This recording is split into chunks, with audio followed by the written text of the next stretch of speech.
যুক্তরাষ্ট্রের কেন্দ্রীয় গোয়েন্দা সংস্থা ফেডারেল ব্যুরো অব ইনভেস্টিগেশন বা এফবিআই এর পরিচালক কাশ প্যাটেল অভিযোগ করেছেন দ্য আটলান্টিক তার বিরুদ্ধে মদ্যপান ও দায়িত্বে অনিয়ম সংক্রান্ত ভুয়া ও মনগড়া তথ্য প্রকাশ করেছে। তিনি এই প্রতিবেদনের ভিত্তিতে ওই ম্যাগাজিন এবং সাংবাদিক সারা ফিটস প্যাট্রিকের বিরুদ্ধে $250 মিলিয়ন মানহানির মামলা দায়ের করেছেন। প্যাটেলের দাবি এসব তথ্য তার পেশাগত সুনাম নষ্ট করার উদ্দেশ্যে ছড়ানো হয়েছে।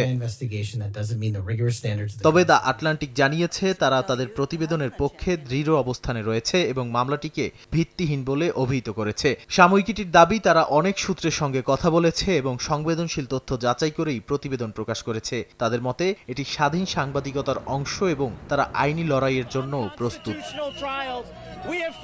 প্যাটেলের মামলায় বলা হয় প্রকাশের আগে দেয়া ব্যাখ্যা ও অস্বীকারকে উপেক্ষা করে ইচ্ছাকৃতভাবে ভুল তথ্য ছাপানো হয়েছে। আইনগতভাবে অ্যাকচুয়াল ম্যালিস প্রমাণ করতে হলে দেখাতে হয় যে প্রকাশক জেনে বা গুরুতর সন্দেহ থাকা সত্ত্বেও ভুল তথ্য ছেপেছে। এই মানদণ্ডই মামলাটিকে জটিল ও গুরুত্বপূর্ণ করে তুলেছে।